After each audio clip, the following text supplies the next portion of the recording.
Tonight, a stunning Supreme Court leak putting the future of abortion rights in jeopardy. Chief Justice John Roberts confirming a draft opinion leaked overnight is authentic. The ruling would overturn Roe v. Wade nearly 50 years after it established a constitutional right to abortion. Elation and devastation from supporters on either side of this issue. Pete Williams standing by. Plus, questions swirling about the damaging leak that brought this opinion to light. Multiple theories emerging from both sides of the aisle. How will this unprecedented breach of trust affect the highest court in the land? Love and jailbreak, the fugitive accused of capital murder, and the corrections officer who helped him escape from an Alabama jail involved in a romantic relationship. The strange real estate deal we just learned about, possibly tied to the getaway. A massive manhunt for the couple, and the reward from the U.S. Marshals for information leading to an arrest.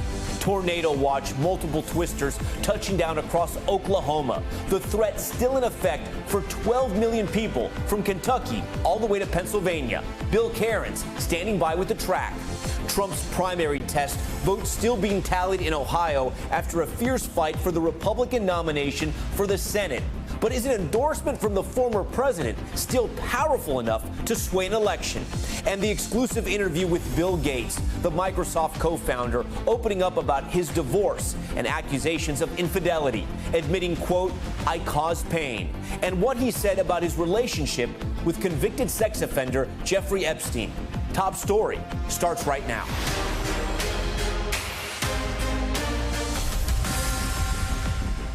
And good evening. It has been the law of the land for nearly 50 years. But tonight, after an extraordinary leak, America is now facing the reality that Roe v. Wade is all but certain to fall.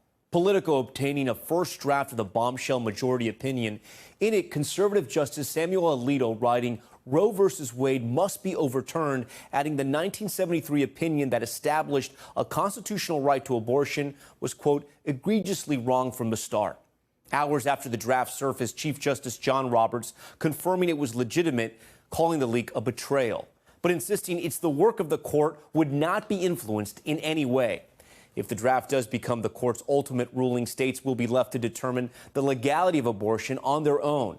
The 26 states highlighted here are certain or likely to implement a total ban.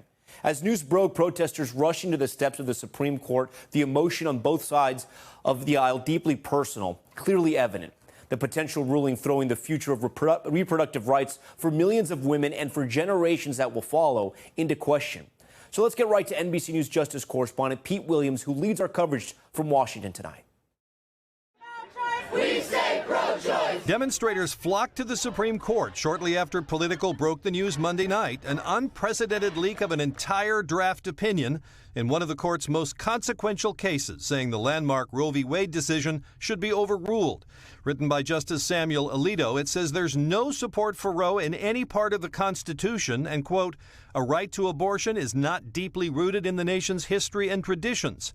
The authority to decide whether abortion is legal, he says, should be left to the people and their elected representatives. While the publication of the draft is a shock, the conclusion of the draft shouldn't be. It was apparent when the case was argued December 1st that at least 5 justices were prepared to overturn Roe, including Justice Alito, who was an aggressive questioner. Can it be said that the right to abortion is deeply rooted in the history and traditions of the American people? But the draft opinion says because abortion involves taking the life of a fetus, it's in a class by itself. Striking down Roe, Alito writes, would not undercut other constitutional protections, such as for interracial and same-sex marriage. After at first declining comment, the Supreme Court confirmed 15 hours after the draft was published that it was authentic. Chief Justice John Roberts launched an immediate investigation of who leaked it. He called the leak a singular and egregious breach of trust and said if it was intended to undermine the integrity of the court's operations, it will not succeed. The work of the court, he said, will not be affected in any way. But the court is now in turmoil with suspicion that one of the court's law clerks might have been the leaker. This has never happened in American history, and the court may never be the same when it comes to the trust between the justices and all of their law clerks, because it has only been about trust. The case at issue involves the fate of a Mississippi law passed in 2018 but so far blocked by a lawsuit that would ban abortion after 15 weeks of pregnancy. Lower court said it would violate the Supreme Court's abortion precedents, beginning with Roe in 1973, that say states cannot ban abortion before the age of fetal viability. That's around 23 weeks into the pregnancy. A decision in the case was expected by late June. All right, Pete Williams joins us now live. Pete, I have a few questions for you. Let's start with the timeline now. Supreme Court decisions usually drop in June. Does this leak change the timetable on that? I don't know the answer to that, and I suspect the justices don't know the answer either. I mean, you could see that some of them might say, you know, the cat's out of the bag, let's get on with it. Others might say, you know, this complicates our efforts to try to put the finishing touches on this opinion. I still think we'll probably won't get it until late June. So how is the court going to investigate this leak? Well, the Chief Justice, John Roberts, has ordered the Supreme Court's Marshal, Gail Conway, to do a leak investigation. She amounts to the court's chief security officer. But this is unlike anything she's ever had to do. It's not going to be easy. Leak investigations never are.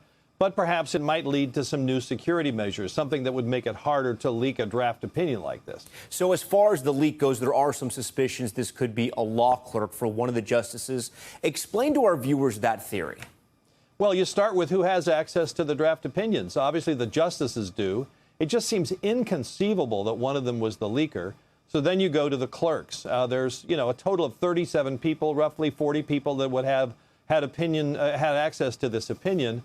And the views out there on social media, I guess you could say, are, well, it must be a liberal member of the court staff or the clerk who didn't like it and wanted to get the word out and try to stir things up, or a conservative who thought that one of the justices was wavering and needed to get out there to try to plant that justice's feet firmly on the side of the majority opinion. Yeah, there are theories on both sides, right? I've seen that. So, Pete, you know, you're a guy at the Supreme Court, and you always have the answers. But this morning, I was a little shocked to see you on the Today Show. You said you couldn't understand why someone would leak this. The motivation, I think, is what you meant. Do you still feel that way? I do. And, you know, candidly, as I've said before, I've been on both sides of the leak equation. I'm a former government spokesman in a past life, and so I admit that I've leaked stuff when I thought it was good for the government. And I'm a reporter who likes leaks. But, you know, I don't understand the motive for this leak. I don't know what good it does, whichever side leaked it. I mean, typically leaks in Washington are to advance some policy agenda. I don't see how this helps either side. And it's deeply, deeply destructive to the court's reputation and very damaging to internal affairs. Yeah, it is. Relationships. It is one incredible mystery. Pete, we thank you for your reporting last night and throughout the day today and tonight on Top Story. The reaction to the leak has been swift and fierce now that women's reproductive rights could be determined by state lines. NBC's Stephanie Goss spoke to some who are celebrating and others who fear for the future of abortion in America. It is not a final decision, but much of today's reaction to the Supreme Court imagines the day it will be. There are those celebrating. Life is precious. It's a miracle. It certainly is a dramatic moment. Yes, Roe's been enormously controversial for nearly 50 years, and we applaud the court for its courage. Others worry what this will mean. It's heartbreaking, and as a woman who has benefited from Roe v. Wade, but also as a healthcare provider, this is an attack on women. The decision to make abortions illegal will not stop them from happening. It will only stop them from happening safely. Should Roe v. Wade be overturned, 25 states will likely ban abortion. 13 of them have trigger laws, meaning it will be immediately outlawed. Some states are looking to strengthen access. A recent bill passed in Connecticut expands the list of professionals who can perform abortions and protects them from out-of-state lawsuits or criminal charges. Our clients are traveling 1,338 miles round trip. The Fund Texas Choice Group helps women travel out of state for abortions. Texas passed a law in September banning the procedure after 6 weeks. You've been inundated with calls since that law went into effect. It's unsustainable. The vast majority of those seeking help are low income and either Black or Latino. Some have been crossing state lines to the only clinic in Mississippi. We were seeing patients 3 days, now we're up to 5, and some weeks on six days a week. This clinic at the heart of the Supreme Court case. We are looking into, we're opening a facility right now in New Mexico that will be one of the states where patients will still be able to obtain an abortion. So your organization is actually looking to set up new clinics in other states? correct. We are not going to just walk away from this. What will happen to the women, many of them low income, who every year get abortions in states like Mississippi, Texas, places like that? We're going to continue to focus on those women, focusing on the humanity of those women and of providing them with holistic life-affirming options to make sure that they get access to the resources and the help that they need. While roughly half of states get ready to meet higher demand for abortions, it is an issue that has long divided the country. And if Roe v. Wade is overturned, those divisions may grow deeper. Stephanie Gosk, NBC News, New York. And with the possibility of the Supreme Court's decision set to impact abortion laws across the country, the case is deepening the political divide. Conservatives applauding the news and Democrats calling for new laws to protect abortion rights. NBC News Chief White House correspondent Peter Alexander looks at the political fallout of overturning Roe v. Wade. Tonight, President Biden slamming the court's leaked draft opinion that would overturn Roe v. Wade. If this decision holds, it's really quite a radical decision. I hope there are not enough votes for it. The president warning it throws into question a range of rights, including same-sex marriage. It's a fundamental shift in American jurisprudence. The bombshell propelling abortion rights into the midterm spotlight, an election that was set to be dominated by rising inflation and the economy. Now Democrats are aiming to hold a Senate vote to guarantee abortion remains legal nationwide. I am here because the United States Congress can change all of this. Yes, but their options are limited without 60 votes to pass it or enough Democratic votes to change Senate rules. I think the codification of Roe makes a lot of sense. Still, the president tonight would not say if he would support scrapping the filibuster. The draft opinion also a surprise to some Republicans. It rocks my confidence in the court right now. With another accusing two conservative justices of betraying their previous pledges about Roe. Senator, I said that it's settled as a precedent of the Supreme Court. Republican Susan Collins today saying if finalized, the opinion would be completely inconsistent with what Justice Gorsuch and Justice Kavanaugh said. Most Republicans are blasting the stunning breach of Supreme Court confidentiality, insisting the leaker should be punished. This is the consequence of the Democrats' rabidly partisan effort to undermine the court, to attack the court. And noting if Roe is overturned, abortion would not be outlawed, but that states would decide whether it should be legal. This is going to push the conversation back to the people rather than unelected judges. All right, Peter joins us now from the White House. Peter, the president signaling that this leaked draft of the Supreme Court ruling could play into the midterms, motivating Democrats to get more senators and representatives that support abortion rights. Yeah, Tom, that's exactly right. With Democrats fearing a possible wipeout in the midterms this fall, a Biden advisor tonight tells me this threat to abortion rights is really a new opportunity to re-energize their base. The president today saying it'll fall on voters to elect pro-abortion rights lawmakers. And the advisor I spoke with told me that they hope this motivates women, suburban women, independent women, people of color, young people, too. The challenge right now is that in a midterm, they say you're not voting for Joe Biden, you're voting for a party, and fewer people tune in and turn out. So they really want to try to reinforce this idea, especially on abortion rights, that there is something you can do about it, a call of action to sorts. The message to Democrats, you should feel empowered. Tom? Peter Alexander for us from the White House tonight. Peter, we thank you for that. Next tonight, to the urgent manhunt for an escaped inmate and the corrections officer accused of helping him break out of a prison in Florence, Alabama. We're learning more about the pair and their alleged relationship as they remain on the loose. Police warning they may be armed and dangerous. NBC's Sam Brock has more. Tonight, officials confirm a special relationship between a corrections officer and a murder suspect who've been on the run for 5 days now, making the small city of Florence, Alabama. Oh, I think she fell in love with him and she's off. Suddenly the epicenter of a massive manhunt. For this town, yeah, this is way out there. The 6'9", 260-pound Casey White commanding a $10,000 reward from the U.S. Marshal Service. There's also a warrant for Vicky White's arrest on charges of permitting and aiding the escape. The Lauderdale Sheriff's Office citing inmate tips and then independent sources for the romance. Questions remain about how long this romance could have gone on for, as Casey White came back and forth to this jail over the course of years while serving a 75-year-long state prison sentence. Officials say the couple fled in a copper 2007 Ford Edge. Beyond just the initial shock, Her track record was crispy clean. I mean, not a blemished one on her record in 17 years. adding to the mystery, in April, she sold her 4+ acre property, court records show, for just over $95,000, or a third of the projected value based on industry research. You would think someone that would sell a piece of property for less than half of what it's valued would be desperate for some cash. Potential red flags over the backstory of this brash and calculated escape. All right, Sam Brock joins us now live from Florence, Alabama. Sam, I know you have a lot of new reporting for us. I want to start with the sheriff. You know, last night here on Top Story, he confirmed that inmates had said they had some type of relationship, and I understand you're learning more about that.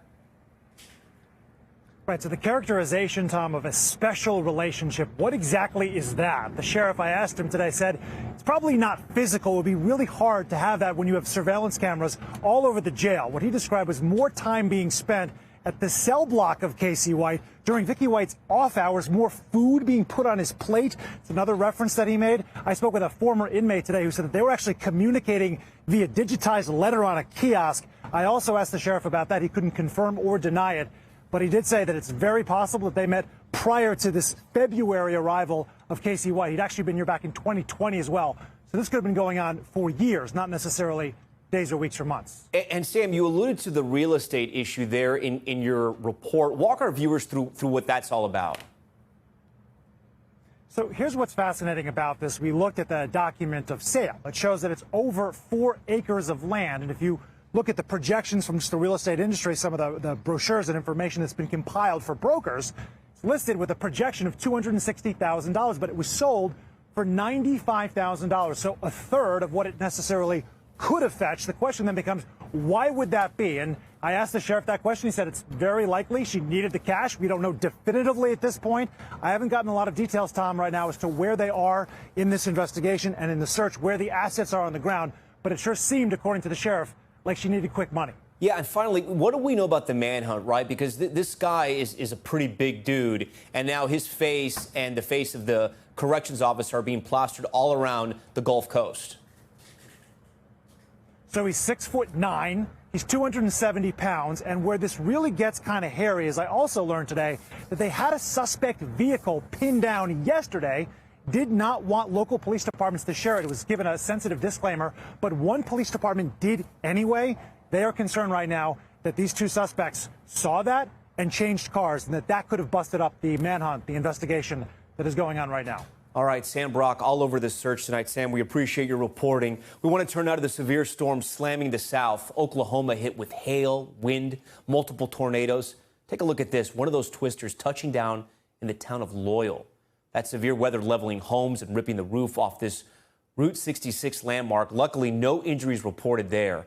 NBC News meteorologist Bill Cairns joins us again tonight. And Bill, Oklahoma hit hard there in that state, but now we're watching the storm sort of move east. Yeah, we have two storms. So the one that you saw the pictures of, that was the one from last night in Oklahoma. 8 confirmed tornadoes. And again, they didn't hit anywhere that was populated. That's why we don't have any devastation to talk about or destruction, and that's great. Now we're going to do a little bit of this evening in areas of Ohio, Pennsylvania, West Virginia, and then tomorrow we jump back into the Central Plains. So tornado watch currently up for a good chunk of Ohio, including Columbus up to Cleveland, the Pittsburgh area, Morgantown, West Virginia. We've had numerous strong thunderstorms. No reported tornadoes so far today. Tornado watch in effect until 9 p.m. We have one really strong thunderstorm with a tornado warning that it's heading in the general direction of Cleveland. It's right along the lakeshore. You can see Cleveland's located here, so it's still a good deal away from there. But this line of storms is now trekking through Oberlin, and it'll be right along the lakeshore.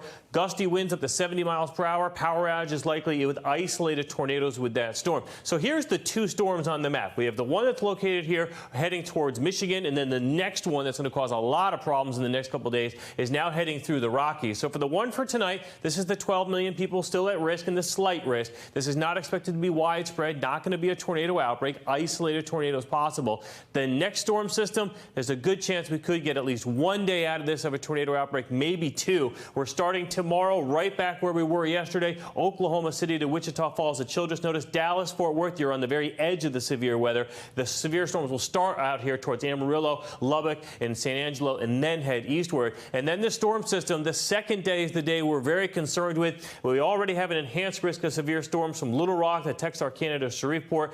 A lot of big population centers in the way of this one. That's why 24 million people. So it's kind of a math equation. You know you're going to get severe storms. It just depends on if they hit the farmer's field, do nothing, or if they hit a populated town.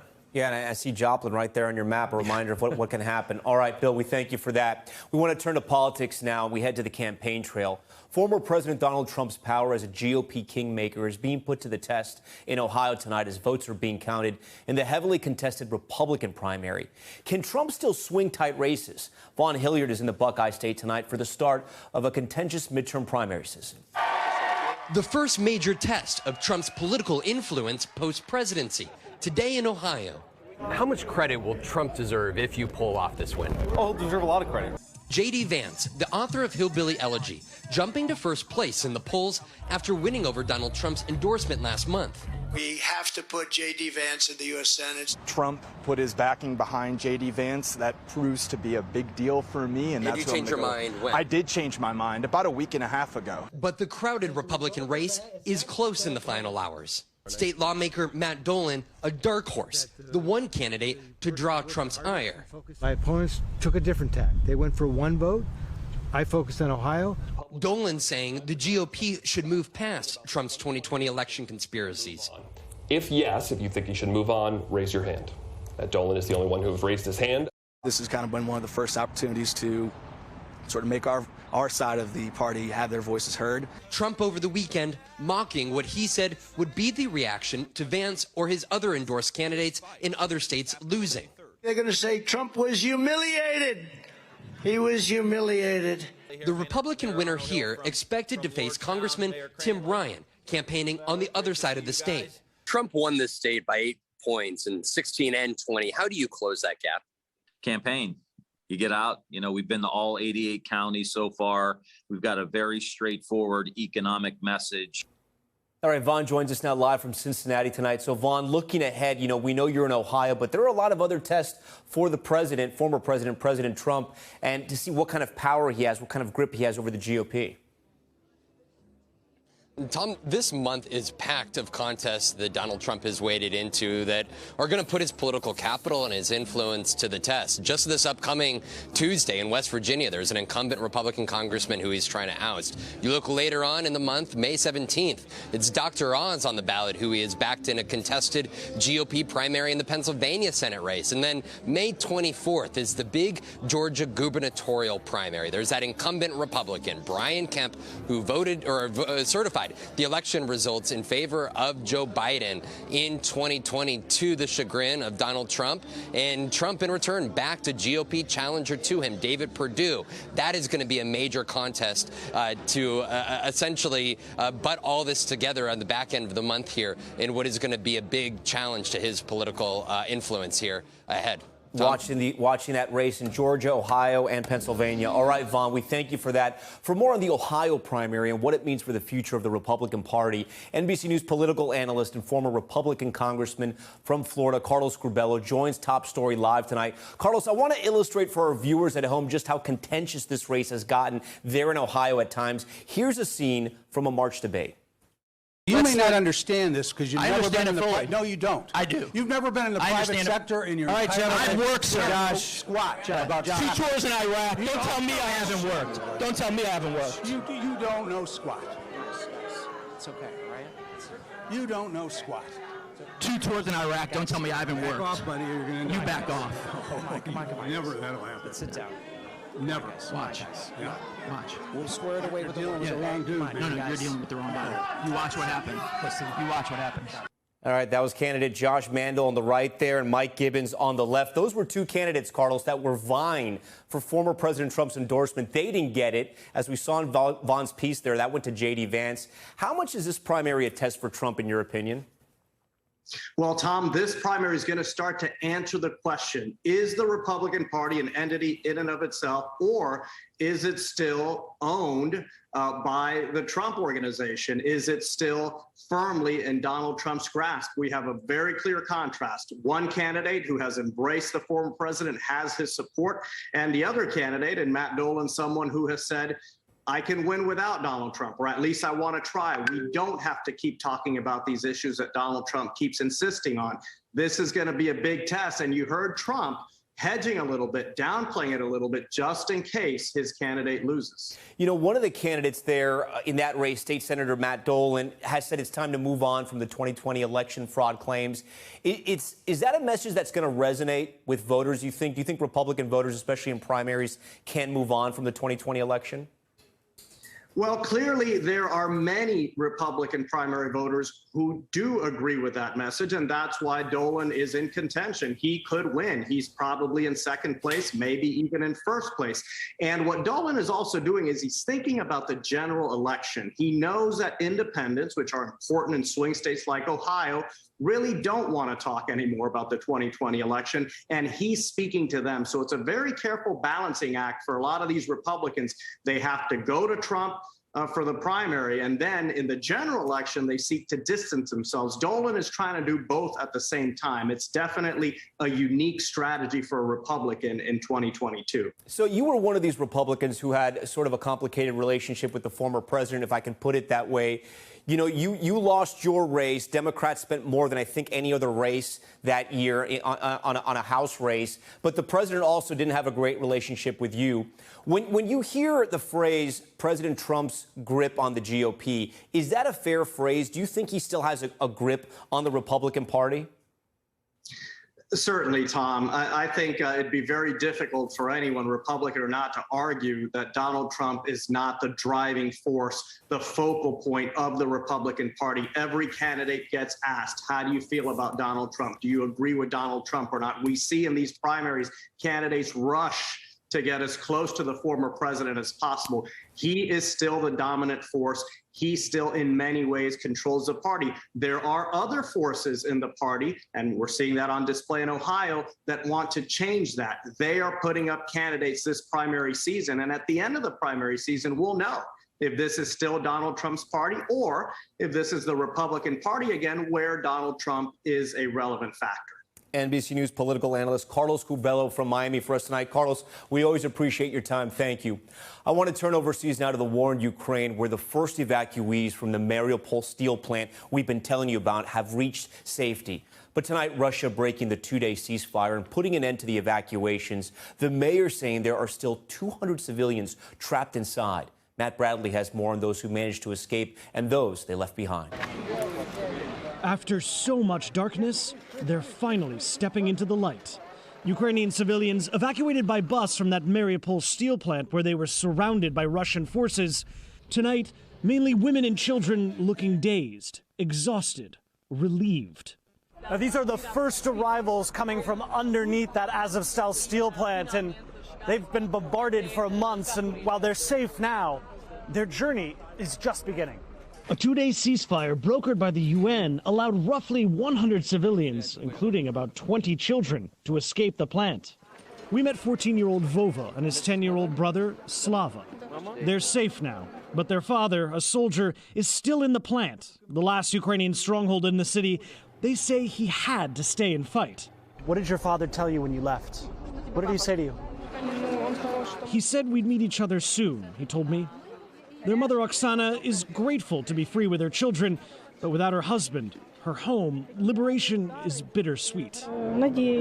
I hope our warriors win, she said. It took away our past lives. It took everything.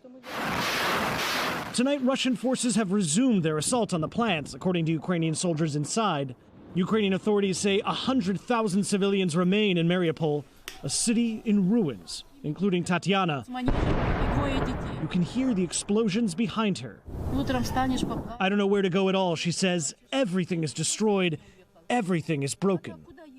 And tonight, new details about an American being held in Russia. Basketball star Brittany Griner had been detained on drug charges. A U.S. State Department official tells NBC News today she's now being called wrongfully detained by the U.S. Tom? Yeah, an interesting turn in that story. All right, Matt Bradley for us. Still ahead tonight, the latest from another dramatic day in court with Johnny Depp and Amber Heard. Heard's personal nurse testifying for the prosecution why she's taking Depp's side in the high-profile defamation case. Plus, that wide-ranging interview with Bill Gates, what the billionaire revealed about life after divorce and allegations of extramarital affairs. And the high-rise scare a daredevil scaling a 61-story building in San Francisco. What that man's mother says he was protesting today. Top story, just getting started. Stay with us. All right, we're back now with graphic testimony in the Johnny Depp Amber Heard defamation trial. Heard's personal nurse testifying about observing Heard with a bloody lip. The nurse also telling the court she witnessed the actress using drugs and alcohol. Heard's lawyers then asking the judge to throw the lawsuit out altogether. That motion denied, setting the stage for Heard to take the stand. NBC's Maggie Vespa has been following it all for us. Tonight, new details painting an even darker picture of an off-screen romance gone bad between two Hollywood A-listers. On that occasion, you observed that she had a bloody lip, correct? Correct. And she told you that that was a result of the altercation with Mr. Depp, right? The court hearing from Amber Heard's personal nurse. In pre-recorded testimony citing the nurse's notes, attorneys asked about a 2015 visit to the actress's Los Angeles penthouse where she said she found Heard with an injury, but added she never saw Heard or Depp abuse each other. The nurse, actually called to the stand by Depp's team, also told the court Heard had reported a history of bipolar disorder, anxiety, and addiction issues, mainly alcohol and cocaine.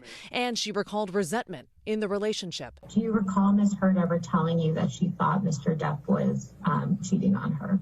No, I don't recall that specifically. I just, as I've said, have a general sense of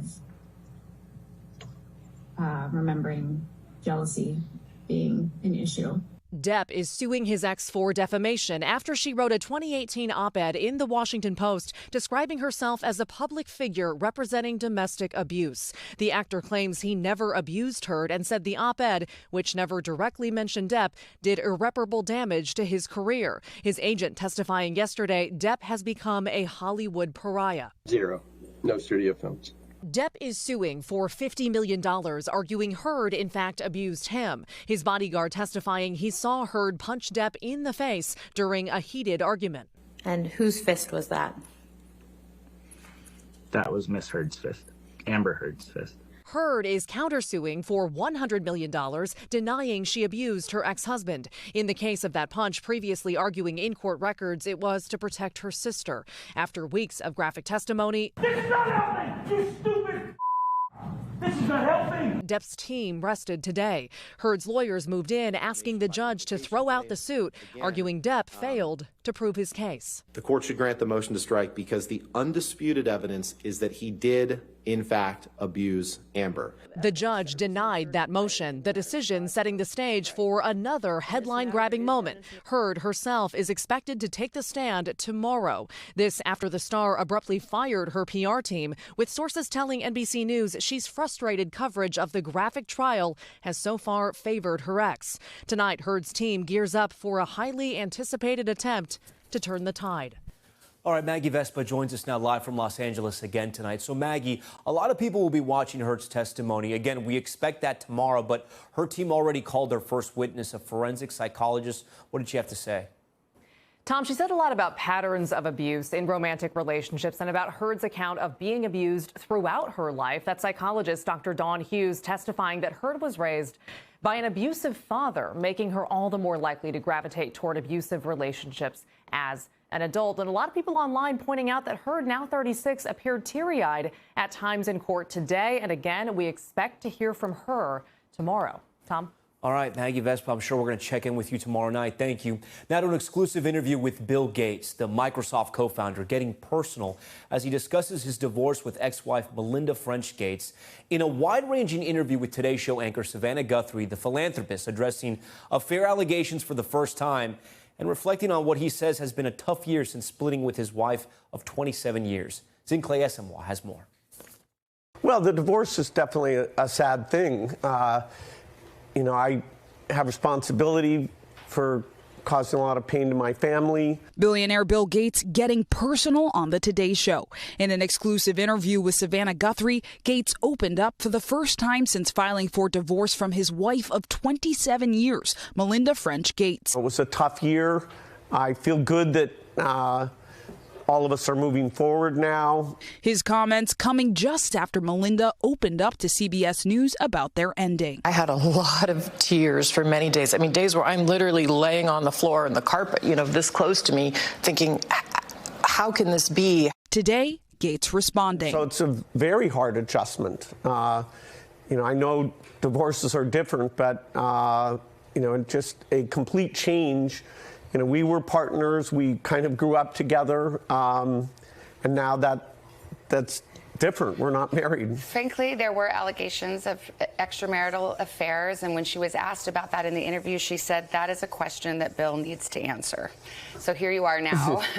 Did that happen? Were you unfaithful in your marriage? Is that one of the reasons there was a divorce? I certainly made mistakes, and I take responsibility. I don't think delving into the particulars at this point is constructive, but yes, I caused pain, and I feel terrible about that. Gates also pressed on allegations that his relationship with convicted sex trafficker Jeffrey Epstein led to strains in his marriage. I mean, why did you continue to meet with him? When you met him, he was already a convicted sex offender. And do you regret that? I certainly made a huge mistake, not only meeting him in the first place, but I met with him a number of times. I had a goal of raising money for global health. I didn't realize that meeting with him almost downplayed the incredibly awful things he did. I learned more about that over time, but I'd add that to the list of big mistakes, including, where Melinda's advice was sound, and I should have followed it sooner than I did. A tumultuous year for the philanthropist who for years has been sounding the alarm of an incoming pandemic. In 2015, releasing this TED Talk warning that the world was not prepared, an accurate prediction that he hopes now serves as a foundation for his new book, How to Prevent the Next Pandemic. Well, I don't want us to wait until we forget about how awful this has been. I mean, we've had tens of millions of deaths, trillions of dollars of economic loss, education loss, mental depression, and with a few key steps, we can make sure this won't happen again. Today, the Bill and Melinda Gates Foundation continues to promote global health and economic opportunity, and the couple says they maintain a working relationship. You recently gave an interview, and you said you'd marry Melinda all over again. She says you guys are friendly, not necessarily friends, but friendly. How do you see the relationship moving forward? Well, one of the things we built together is the Gates Foundation, and we love that work. We've got all the resources I was lucky enough to get. We've got Warren Buffett committed massive resources, and so making sure that is spent well saves lives. Melinda and I love doing that work together, so I feel very lucky that I still have that with her. Divorce is an experience that can be a journey into learning something about yourself and change, hopefully. What have you learned about yourself?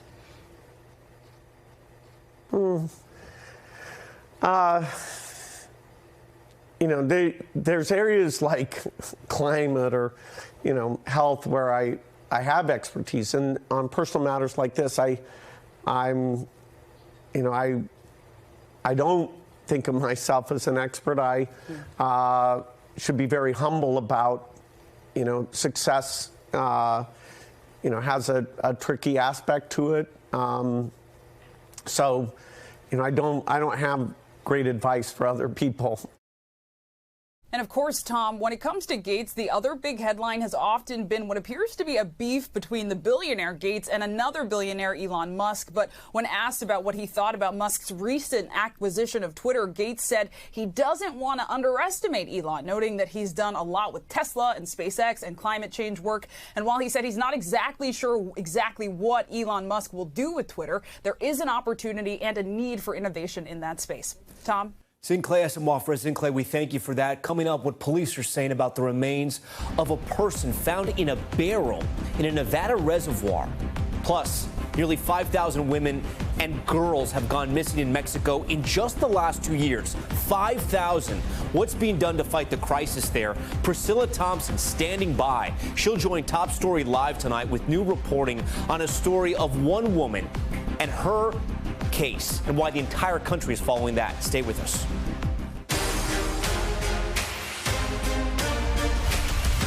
All right, we are back now with Top Stories newsfeed, and we begin tonight with heart-stopping video out of San Francisco. Check this out. A man free climbing the 61-story Salesforce Tower this morning. It's the tallest building in the city, reaching more than 1,000 feet in the air. Police arrested the climber when he reached the top. That man's mother says he's an anti-abortion activist. And a mystery at Lake Mead near Las Vegas. Police saying a barrel found there Sunday had human remains inside. The barrel spotted after water levels in the giant reservoir dropped to a new low due to an ongoing drought. Based on what the victim was wearing, detectives believe the person was murdered sometime in the mid-70s to early 80s. That investigation only just beginning. And a murky escape in Massachusetts last night. Police rescuing a man trapped inside of a car submerged in water in Cape Cod. First responders helping him to land and taking him to the hospital. The driver telling authorities he couldn't remember if there was another person in the car with him. A dive team finding no sign of another passenger. That crash is still under investigation. Okay, we now turn to the Americas. In Mexico, the national crisis of missing women and girls is highlighted once again. The death of 18-year-old Devani Escobar reigniting anger over gender-based violence in the country as protesters take to the street, demanding justice and mourning the nearly 5,000 women who have gone missing in the last 2 years. Priscilla Thompson reports. The murder of a young woman in northern Mexico sending shockwaves through the country. 18-year-old Devani Escobar was found dead last month. Her body discovered in a motel water tank, unrecognizable but for the crucifix and clothing she wore the night she disappeared. Her family insisting she was murdered. On the night of April 8th, police say a driver picked Escobar up. Minutes later, she got out of the car after a confrontation between the pair. The driver told police. He snapped this eerie photo of Escobar alone at night to prove she got out of his cab alive. En ningún momento se me ocurrió que ella se fuera a bajar. No estaba en sus cinco sentidos. Surveillance video captured her walking along a road before breaking into a sprint, running inside a motel. 2 weeks later, investigators pulled her lifeless body from a 12-foot water tank at a roadside motel. An autopsy report found she died from a head injury. By the time she was found, her story resonating with families across Mexico.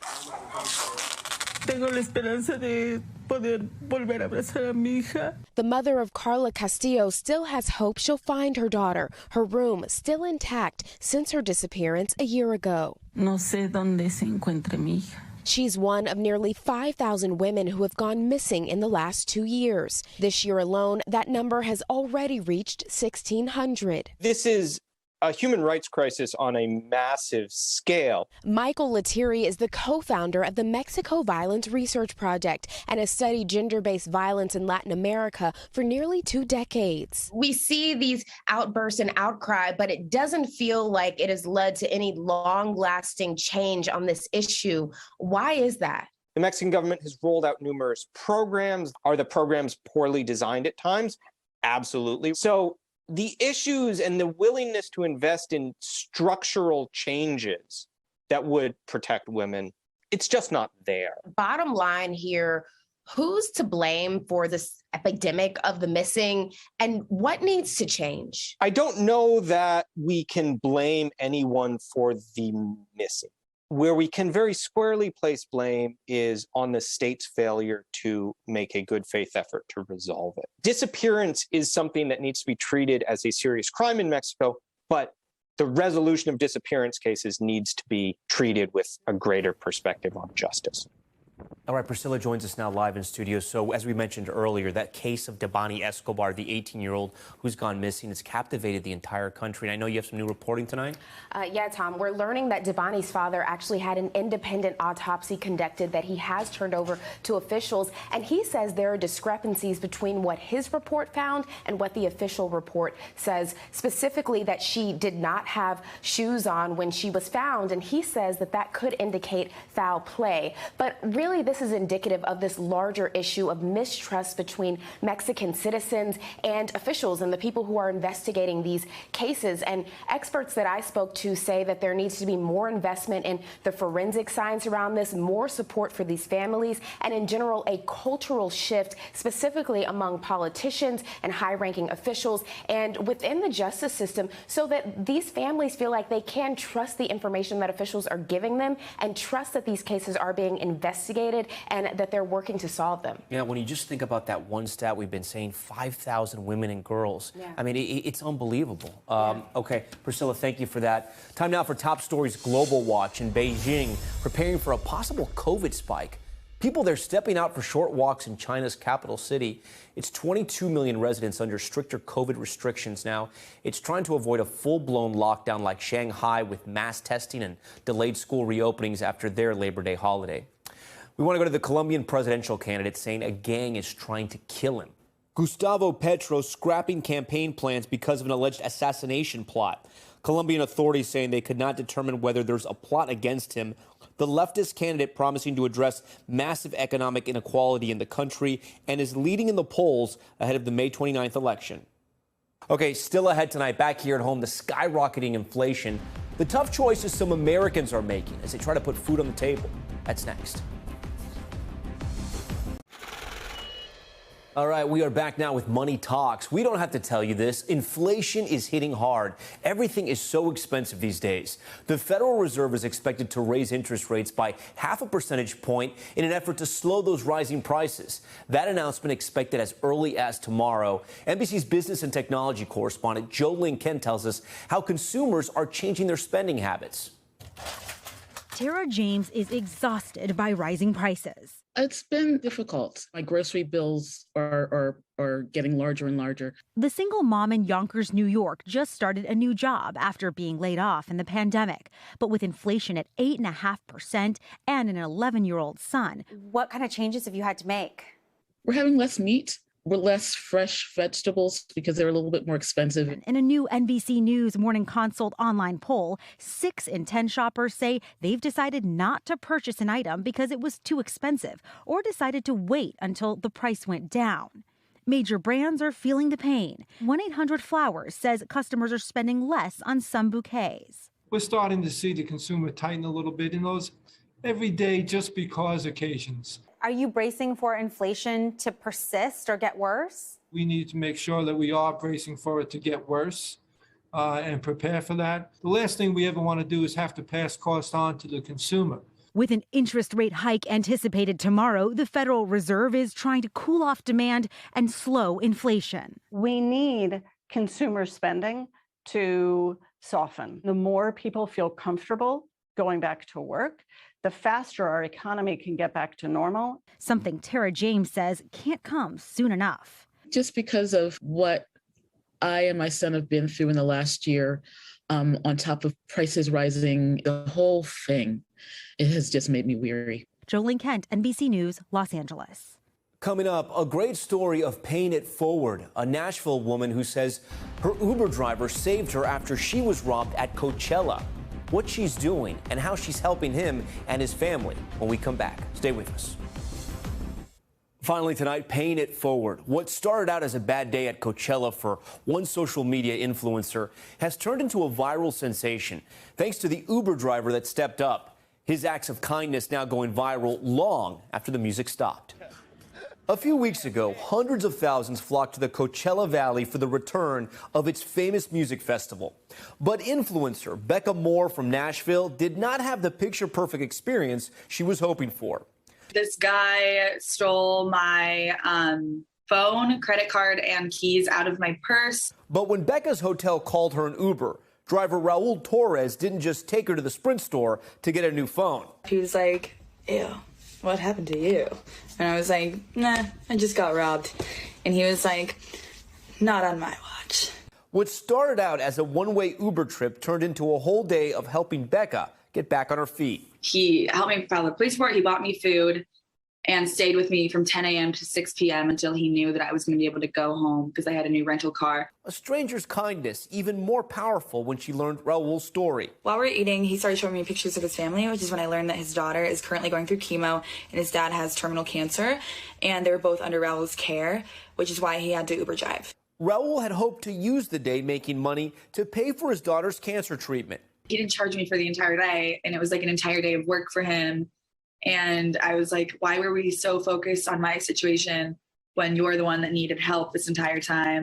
So Becca took to TikTok, sharing the story of Raul's kindness and asking her followers to help Raul and his family with their medical bills. Raul ended his Uber shift that morning to spend his day helping me, expecting nothing in return. My original goal for the GoFundMe was $1,000. And in 24 hours, it hit $100,000. That fundraiser now at almost $150,000. Money the Torres family could use right now. I got a text from Linda, Raul's wife, who let me know that sadly this morning Raul's dad passed away. So now they have funeral expenses to worry about too. A few acts of kindness for a stranger, now going a long way. It made me like have faith in humanity again, because I was like, thank God, like other people care too. Raul's family in our thoughts and prayers tonight, and you saw the story, so you know how to help if you want to. I'm Tom Llamas in New York. Thanks so much for watching Top Story. Stay right there. More news on the way. Thanks for watching our YouTube channel. Follow today's top stories and breaking news by downloading the NBC News app.